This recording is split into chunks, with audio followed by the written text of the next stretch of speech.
Di tengah cuaca terik seperti ini, menyantap kudapan yang segar-segar tentu nikmat rasanya.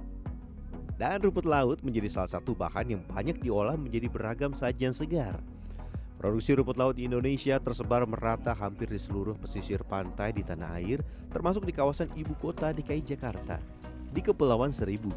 Selain dikenal sebagai salah satu destinasi wisata di ibu kota, Kepulauan Seribu juga menjadi salah satu tempat rumput laut tumbuh dengan subur loh. Selamat datang pemirsa di segmen Sehari Menjadi. Ini saya akan menjadi seorang pengolah rumput laut, tapi sebelum menjadi aneka camilan, kudapan atau makanan harus belajar untuk nanam dulu Bang ya. Ini bikin bibit ya? Bibit ya. Bikin bibitnya. Dan bibitnya ini adalah rumput laut yang sebetulnya sudah siap panen, tapi akan kita potong kecil-kecil lagi. Kalau pohon di Barta disetek ya Bu ya? Iya betul. Diseteknya lah istilahnya. Berarti segini cukup Bang? Segini? Iya. Dalam setahun, kurang lebih 150 ton rumput laut dihasilkan oleh para pembudidaya rumput laut di Kepulauan Seribu. Dan untuk mendapatkan rumput laut yang siap panen, tentu kita harus memiliki bibit yang berkualitas. Kalau yang sudah berlumut seperti ini, wah, jangan dipakai untuk bibit ya. Walaupun tidak bisa dijadikan bibit, tapi masih bisa kok diolah untuk produk konsumsi. Setelah bibit terikat sempurna, waktunya menyebar bibit ke bagian dasar perairan. Nenek moyangku seorang Cikiwir. Pilih tempat di mana arus bawah laut tidak terlalu kuat, agar bibit tidak terlepas dari bagian tali penyambung. Ada beragam jenis metode penanaman rumput laut yang bisa dilakukan. Namun di Kepulauan Seribu, metode tanam yang dipakai adalah metode dasar atau bottom method. Metode dasar adalah metode pembudidayaan rumput laut menggunakan benih yang diikat dan ditebar ke dasar perairan. Metode ini memungkinkan akses yang lebih mudah untuk pemeliharaan, pemantauan, dan pemanenan karena rumput laut berada di lokasi tanam yang tetap dan tidak terlalu jauh dari bibir pantai. Ya udah. Kena air asin.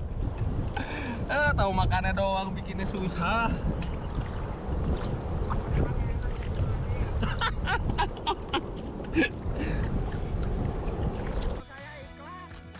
Dari beragam jenis rumput laut yang ada di dunia, jenis rumput laut Euphema cattani jadi yang paling banyak dibudidayakan di Kepulauan Seribu. Karena rumput laut jenis ini cocok dengan kondisi air, kondisi obat, dan juga ketersediaan nutrisi yang ada di perairan Kepulauan Seribu. Jadi dia Bang, cepet bang. rentan patah.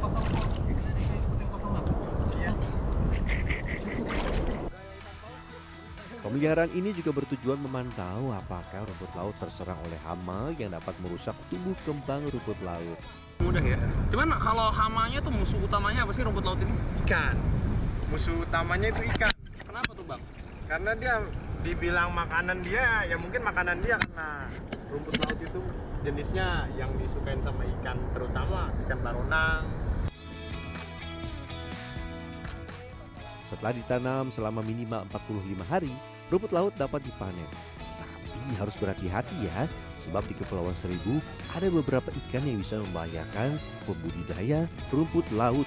Salah satunya adalah ikan batu yang bentuknya menyerupai karang. Ikan batu jenisnya ikan. Jenis ikan tapi legok deh mereka, nggak kelihatan, dia mah nggak kemana-mana dia mah.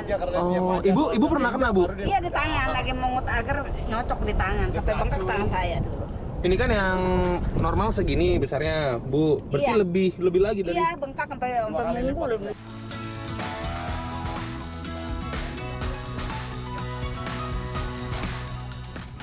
Dalam sekali panen, nelayan bisa mendapatkan 50-100 kg rumput laut. Setelah dipanen, proses selanjutnya adalah menjemur rumput laut di bawah terik matahari langsung. Penyusutan yang 10 kilo paling dapat 1 kilo kering. Hah? Bila cuaca tengah terik seperti ini, proses penjemuran hanya memakan waktu selama 3 hari. Namun bila sedang musim penghujan, rumput laut biasanya baru akan mengering setelah 1 hingga 2 pekan. Bang, Dia tandanya dia kering, dia warnanya udah bener-bener kayak gini, bergaram semua. yang hijau, warna hijau gininya nih yang kelihatan kan basah sama kering kan beda. Warnanya udah lebih pekat ya. Iya. Lebih pekat. Terdapat dua jenis rumput laut yang dihasilkan dari tempat ini. Pertama yang dijual dalam bentuk rumput laut kering asin, dan yang kedua adalah rumput laut kering tawar yang biasa diolah menjadi aneka makanan.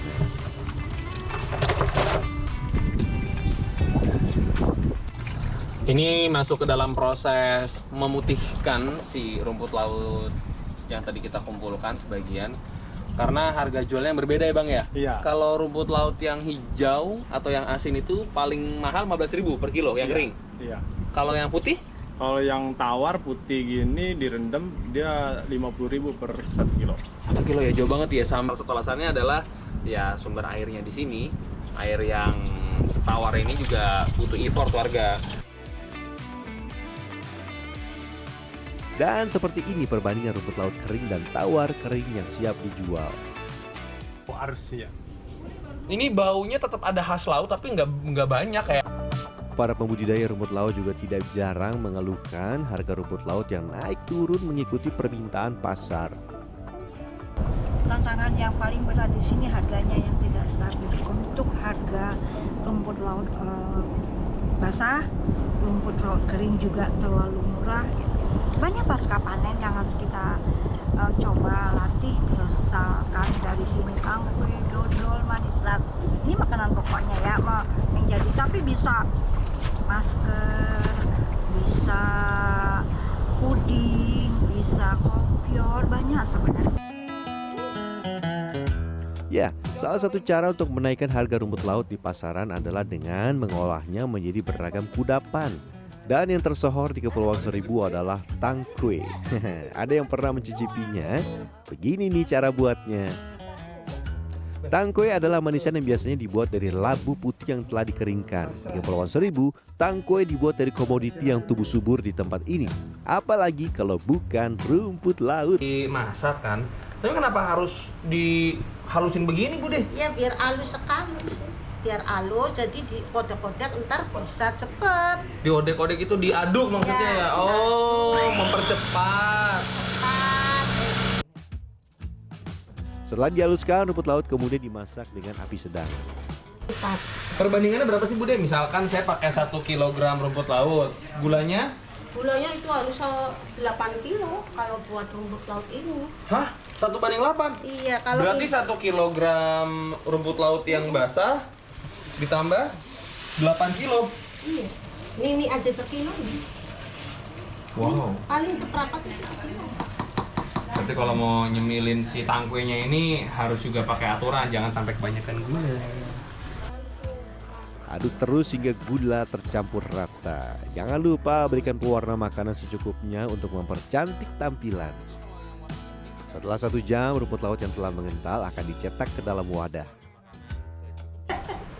Ini sebenarnya buat selai bisa juga dicampur roti ya Bu ya? Iya bisa, kayak selai. Ini kayak selai. Ya. Oh iya tuh teksturnya tuh. Wah, seperti selai stroberi. Selai stroberi. Setelah dicetak dan dipotong kotak-kotak, tangkwe rumput laut akan dijemur di bawah sinar terik matahari langsung selama 2 hari. Wah, panjang juga ya prosesnya. Salah satu ciri tangkwe rumput laut sudah bisa dikonsumsi adalah bagian luar tangkwe sudah mengeras dan tidak lengket ketika dipegang. Kita mengeluarkan gula-gula nih, gulanya udah keluar.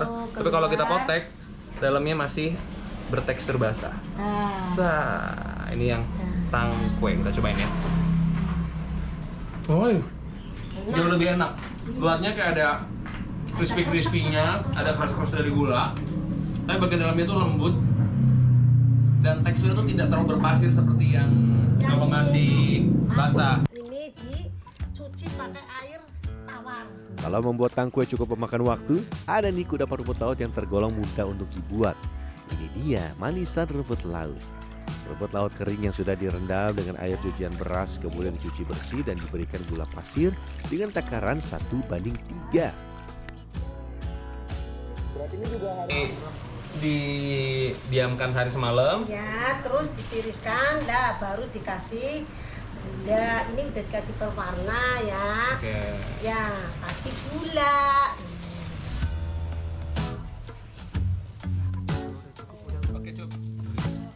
terakhir, masukkan pewarna makanan secukupnya dan diamkan sehari semalam dalam suhu ruang.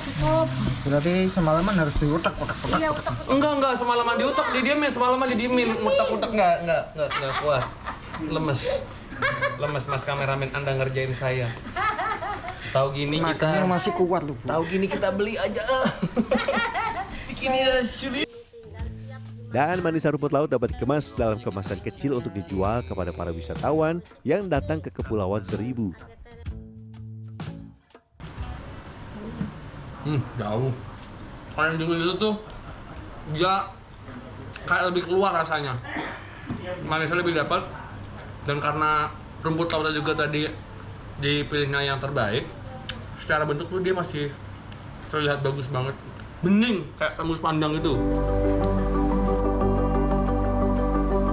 Harga jual satu kemasan tangkwe rumput laut atau manisa rumput laut berkisar Rp10.000 sampai Rp20.000 bergantung ukuran.